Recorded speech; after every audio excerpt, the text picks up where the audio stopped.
Hey everyone, Brian Forget. I am creating this quick video just to give you an update on the committee's approval of our plan to return to full in-person learning in April. A message was sent out to all families shortly ago, and there is a quick summary of the details of the plan, and also just going to create this video. But there is a link in there to a form for you to submit questions that you might have, hopefully after reading the full detailed plan, which is linked in the email and posted on Stay Connected, as well as watching this video.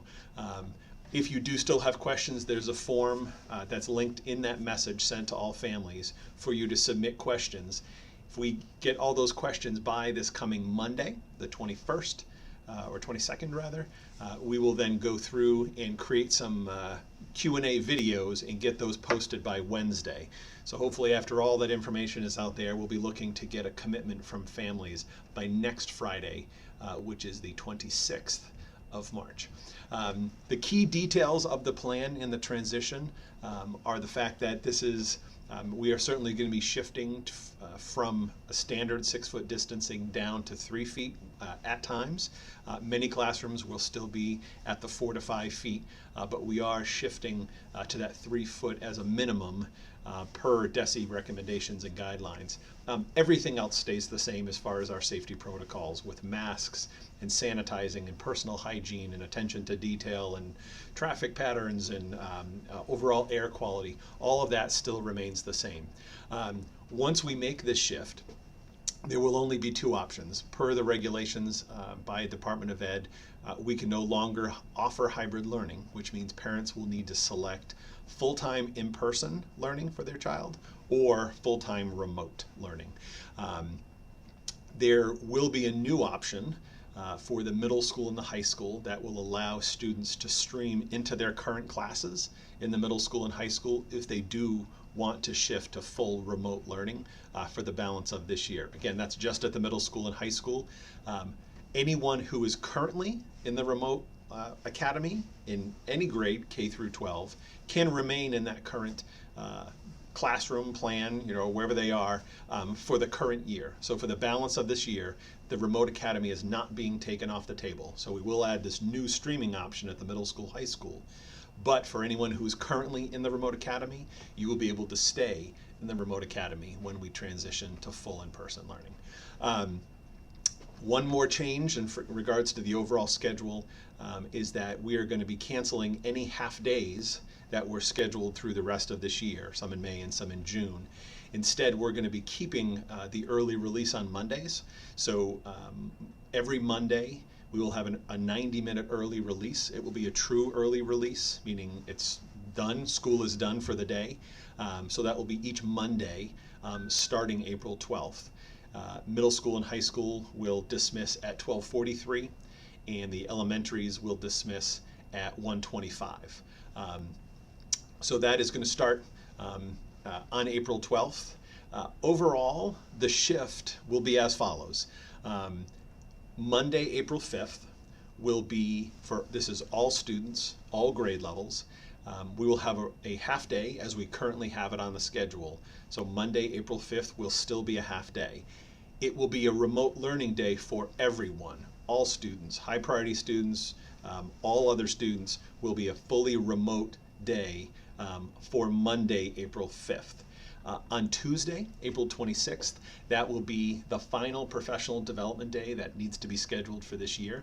So that will be no school for students, and that will be a transition day for us to make all of our final preparations.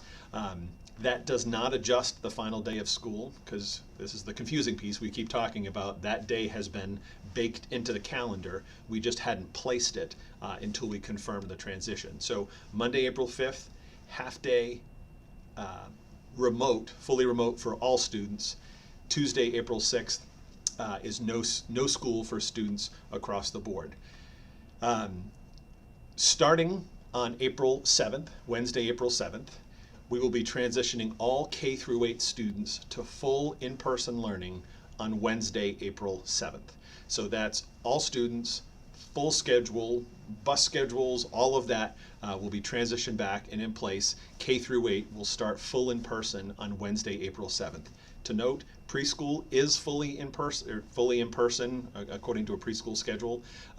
That shifted back in February, so there's no change to preschool going forward. K through 8 will start April 7th, and then the following Monday, April 12th, the entire high school will shift to full in person. The high school will have the half day on Monday, the no school on Tuesday, the 6th, and then the 7th, 8th, and 9th, the high school will follow their regular hybrid schedule and then start full in person on Monday, April 12th. We delayed the high school. There are a few logistics, and it also allows us to continue with half the high school in the building on those 3 days, the 7th, 8th, and 9th, through hybrid, but also add the full middle school, figure out what the main campus will look like in regards to traffic flows, get our system set for lunches and passing and all of that on the 7th, 8th, and 9th, and then welcome the full high school back on the 12th. So that is the plan. Again, hopefully this video is helpful, and obviously the full plan, it's 22 pages, lots of information, sorry for the length, but hopefully the majority of your questions will be answered there. If you do still have questions, look for that message that was sent out to all families and use that Google form to submit the questions. If you send them to us by Monday, the 22nd, I think I said the 21st earlier, it's Monday the 22nd. Any questions we have by then, we'll make sure we incorporate into those Q&A videos, and we'll get those out to you next Wednesday, March 24th, and we will then be looking for your commitment, for families to commit to make a choice by the end of the day on Friday, March 26th. That will allow us to put everything we need into place to make sure that we are ready to successfully welcome K through 8 back on Wednesday the 7th, and for the rest of the high school back on Monday, April 12th. So that's all for now. As always, if there's any questions or anything I can do to help, please don't hesitate to reach out to me directly. Thanks, and take care.